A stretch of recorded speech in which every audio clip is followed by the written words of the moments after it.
Queridos Habría seguidores, sido magnífico, magnífico.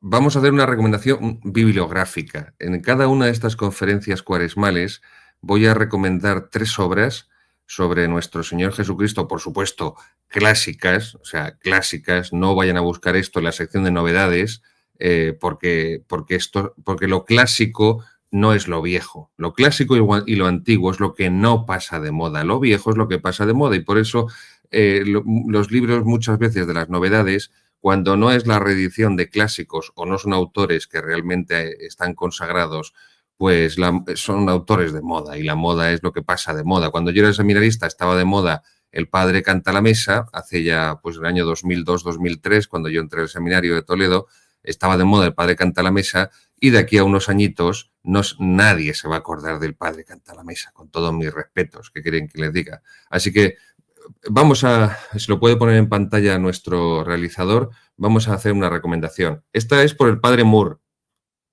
La vida de Cristo de Fulton Sheen. La vida de Cristo de Fulton Sheen. Absolutamente, absolutamente, absolutamente.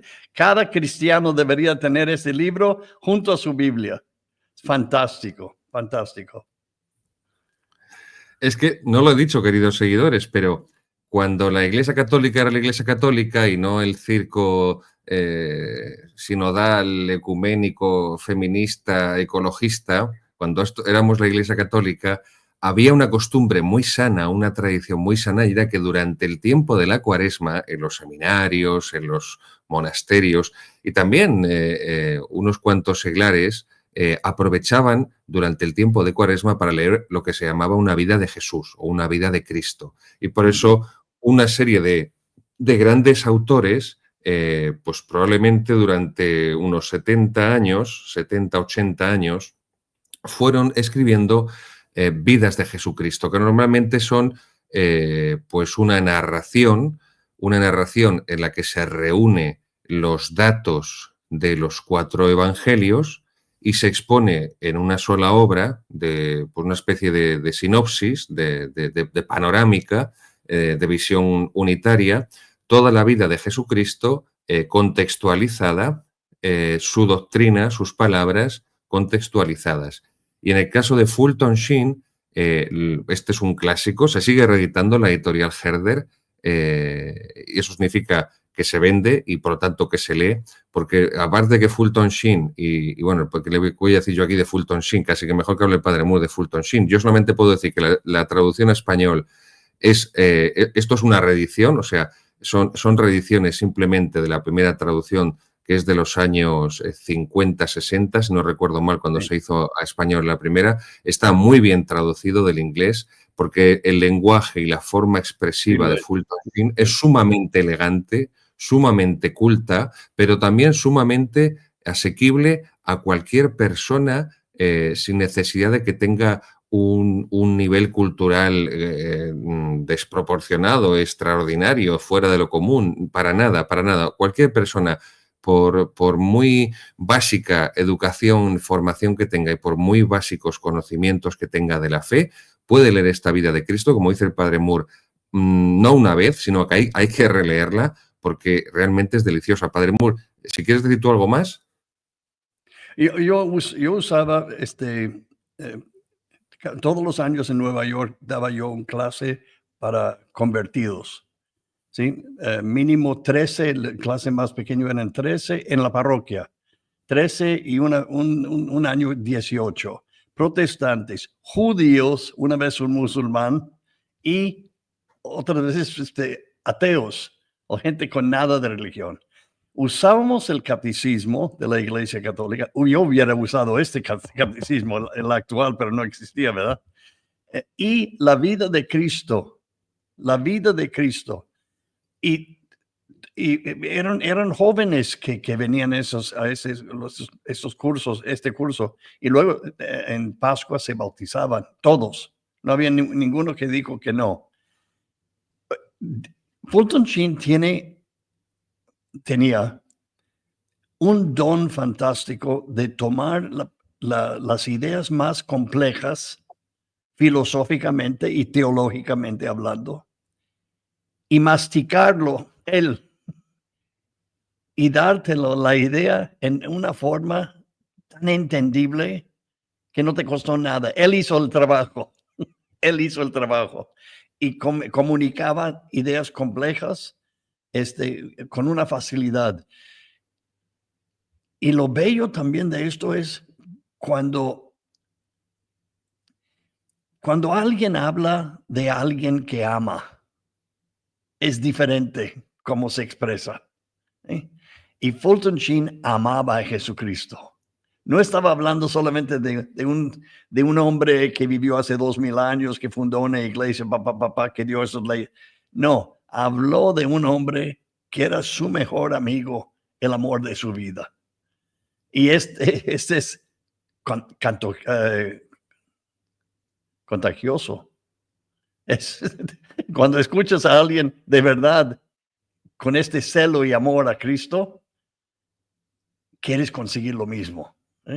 Y eso es lo que hacía. En su vida, solamente en Nueva York, él solo convirtió más de 2500 protestantes al catolicismo. Él. O sea, dicen 250,000 protestantes y judíos. Ellos dicen que fue Fulton Sheen.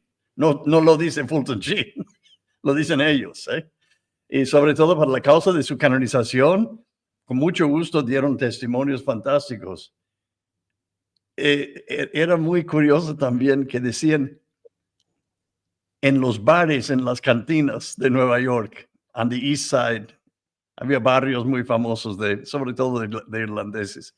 Uno entraba el domingo en la noche y en lugar de una comedia o un programa sonsa así de eso, Fulton Sheen, lo estaban escuchando, tomando sus cervezas, etc.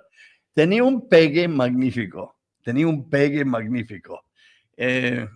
Era un fantástico. Pero regresando al libro, no puedo exagerar el beneficio de leer ese libro. Si quieres de verdad enamorarte de Jesucristo, conocerlo bien a fondo y ver también la riqueza de tu fe católica, porque él está siempre dando una perspectiva católica del 100%. No tiene vergüenza o no siente vergüenza de decir la verdad. Lo dice y lo dice claro y lo defiende muy bien. Y voy a terminar con esto y luego vamos con lo nuestro. Una de las cosas de Fulton Sheen también, tenía un mente rápido para pensar. Dio una plática en la Universidad de Minnesota, seglar. Él le encantaba hablar en universidades seglares, no solamente universidades católicas, ¿verdad? Dio una plática, su plática siempre muy interesante, unos 45 minutos habló, y después lo abrió a la audiencia, preguntas, si tenían preguntas. Y un joven, y ese es verídico, un joven llegó, tomó el micrófono y dice, señor Sheen, no le dijo Monseñor Sheen, señor, como si fuera un caballero, punto. Se ve que anticlerical, ¿no? El joven. Dice, yo no sé, usted explicó A, B y C, etcétera, pero yo no entiendo cómo un hombre tan inteligente como es usted puede creer toda esa basura de la Biblia. Sheen dijo, pues, por ejemplo, dame un ejemplo de la basura de la Sagrada Escritura. Dice, pues esas mentiras de Jonás, por ejemplo, que fue comido por un pez, una ballena, ¿verdad? Y después de 3 días, la ballena abrió su boca y salió vivo. Dice, ¿quién puede creer esas estupideces? Y los estaba choteando mal. Sheen nunca perdió la calma. Dice, mire, explicó, hay figuras en el Antiguo Testamento que prefiguran a Cristo. Ese es su fin. Jonás, el profeta, por ejemplo, entró en el estómago de la ballena, sobrevivió, por el mundo murió, pero a los 3 días resucitó. Esta es una prefiguración de Cristo que fue matado por los romanos y los judíos. Después de 3 días resucitó de la tumba. Una prefiguración. Lo explicó mucho más elegante que yo en este momento, ¿no? Y dijo el joven, todavía terco el joven, así, agarró el micrófono de nuevo y dice, de todos modos, yo no veo la razón ahí, no lo creo. Son mentiras. Y dijo Fulton Sheen, dice, mire, vamos a hacer una cosa. Yo tengo que confesar que completamente tampoco no lo entiendo yo. Pero después de morir, le voy a preguntar a Jonás cómo fue eso. Sí, la audiencia rió amablemente, muy bien, muy bien. El joven de nuevo agarra el micrófono y dice, ¿y si Jonás no está en el cielo? Y Sheen dice, es muy fácil, amigo, pregúntale tú.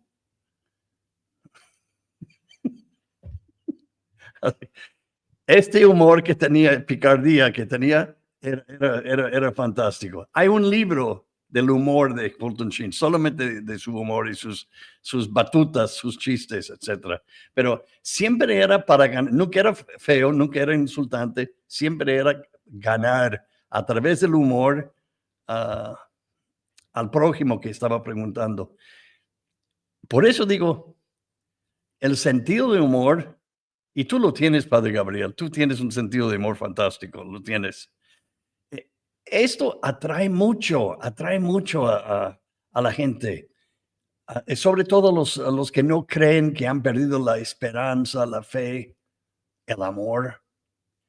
Cuando hablamos con una pequeña sonrisa y enseñamos amabilidad, al menos estamos abiertos a la posibilidad de amistad, ganamos mucho más que unos teólogos que no saben sonreír para nada. ¿Sí?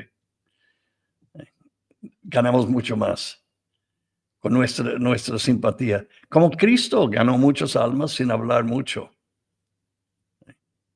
Bien, tenemos otra cosa mucho más importante que discutir, que es este catecismo. Pero perdóname que estoy hablando tanto, pero créemelo, en serio, todos los que me están escuchando, si compran La vida de Cristo por Fulton J. Sheen, no se van a equivocar. Bellísimo. Pueden leer un capítulo por día, son 4 o 5 páginas por capítulo, y pensarlo un poquito, no leer todo el libro como una novela, leer capítulo por capítulo, tener 2 o 3 días para pensarlo. ¿Verdad que es rico? Riquísimo. Así es. Adelante, vamos. Vamos ahora con otro clásico, La vida de Cristo de Fray Justo Pérez de Urbel, de la editorial Rialp.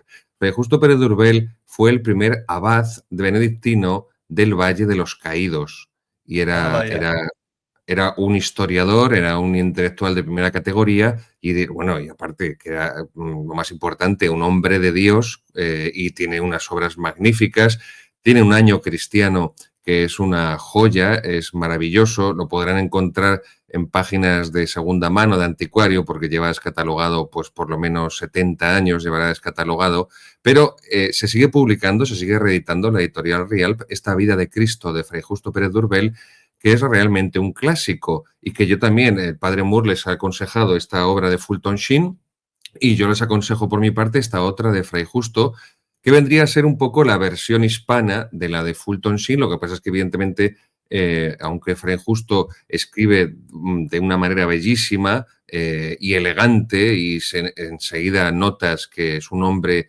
de unas lecturas enciclopédicas, pero tiene un sabor diferente. No digo ni mejor ni peor que la de Fulton Sheen, simplemente diferente, complementario.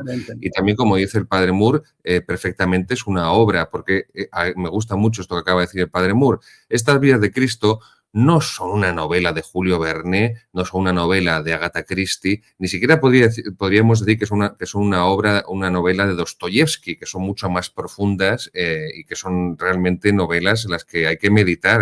Pienso, por ejemplo, en Crimen y Castigo, Los hermanos Karamazov o El idiota, No, aquí estamos dando un paso de gigante. Estas vidas de Cristo son realmente obras para leer, pero también para meditar, y especialmente en este tiempo de Cuaresma, que es un tiempo en el que dedicamos más tiempo a la oración.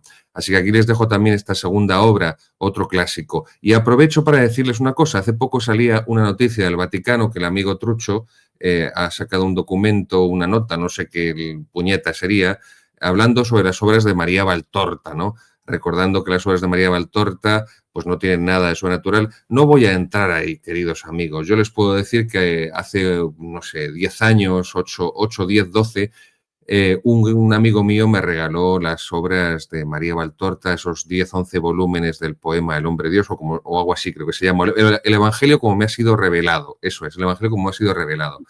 No leí los 10 o 11 tomos, reconozco que leí, creo que fueron 3, no sé si llegué a acabar el tercero, no lo recuerdo bien, pero lo que les puedo decir es que, bueno, me parecieron piadosos y me parecieron, bueno, pues que no encontré nada que me chirriera, pero a lo que voy, queridos amigos, es que no podemos olvidar a los clásicos. Es decir, antes de leer estas obras de María Valtorta, con todos mis respetos, a tanto a los que no les guste como a los que les guste, ya digo, yo no me hice más problema, antes hay que leer a los clásicos, queridos amigos, porque unos buenos padres saben que no pueden consentir que sus hijos, comiendo golosinas, luego llegue la hora del almuerzo, de la comida, y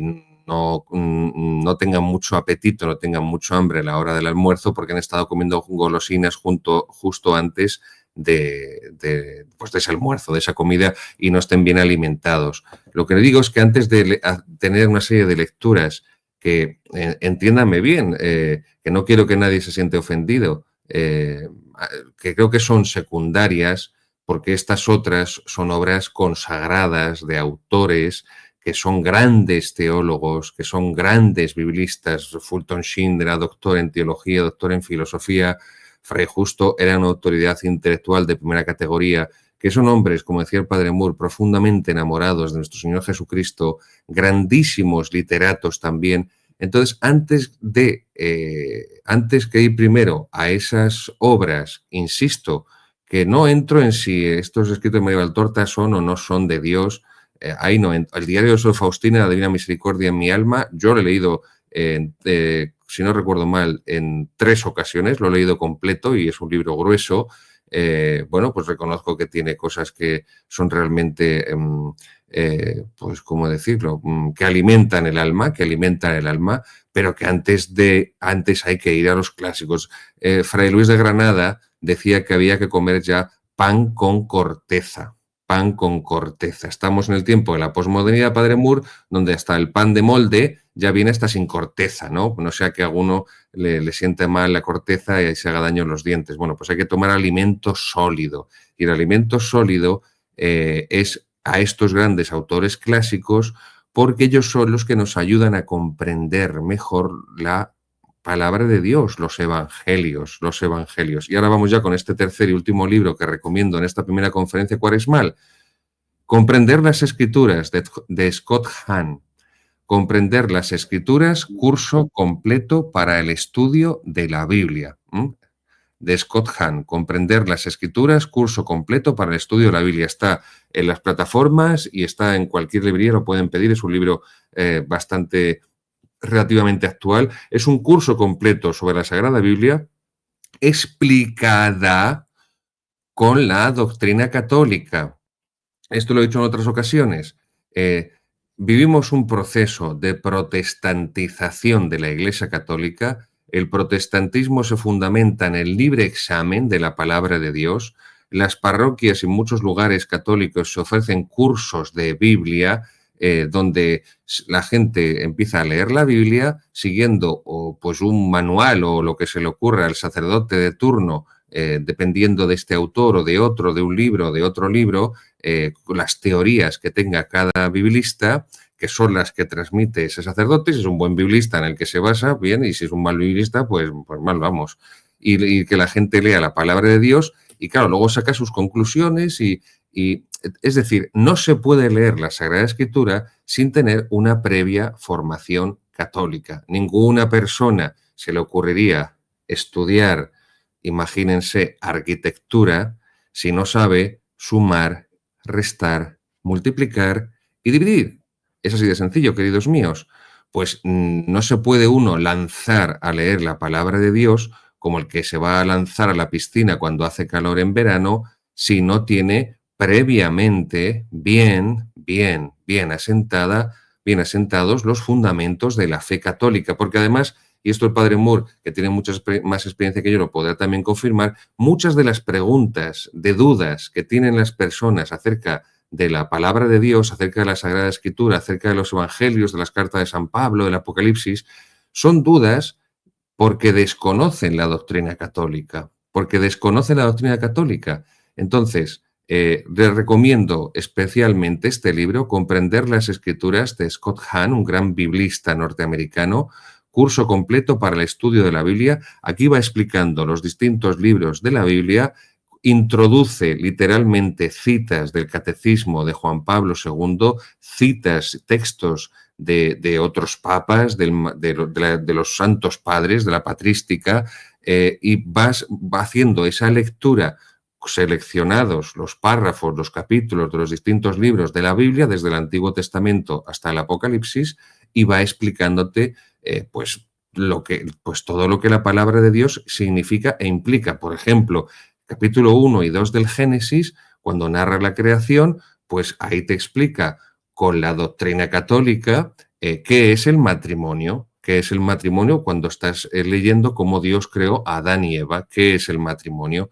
Y bueno, pongo este ejemplo, pero podría poner cientos, no quiero alargarme más. Entonces, tengamos esto muy claro y tengamos esto muy presente, queridos seguidores, que no podemos entender correctamente la palabra de Dios si nos falta formación católica. Y después del Vaticano II, como hemos vivido este proceso cada vez en el que estamos cada vez más inmersos de protestantización, se empezó a divulgar cada vez más la palabra de Dios, pero esa palabra de Dios recaía, se depositaba en fieles que cada vez conocían peor la Sagrada Escritura. Nuestros abuelos conocían mucho mejor la Sagrada Escritura que nosotros porque había una asignatura que se llamaba Historia Sagrada.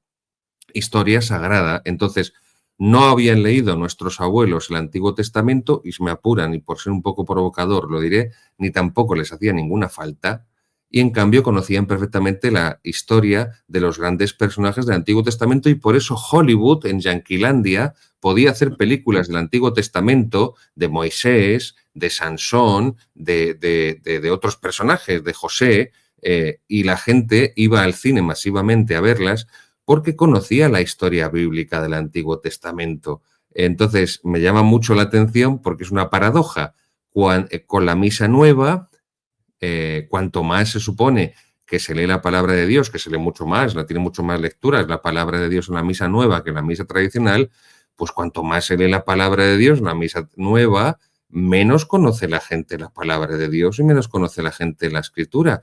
Esto es una paradoja. Yo lo dejo ahí, cada uno que la responda, pero es una paradoja que me llama mucho la atención, porque por mi experiencia, cuando he celebrado la misa nueva, la primera lectura del Antiguo Testamento prácticamente nadie se entera de nada, del Salmo prácticamente nadie se entera de nada, a lo mejor alguien se entera un poco de algo de la epístola de San Pablo y a lo mejor alguien se entera más del Evangelio porque el sacerdote sí lee mejor y si luego ese Evangelio lo explica en el sermón, en la predicación, en la homilía. Pero al final, y además esto son 4 lecturas, es una barbaridad. O sea, 4 lecturas es imposible retenerlas y es imposible predicar mínimamente sobre ellas. Lo digo por experiencia, porque necesitarías mucho tiempo para explicar las 4 lecturas del domingo y al final solamente puedes arañar unas miguitas. Pero bueno, no quiero detenerme más aquí, que si no, no empezamos nunca con Monseñor Snyder.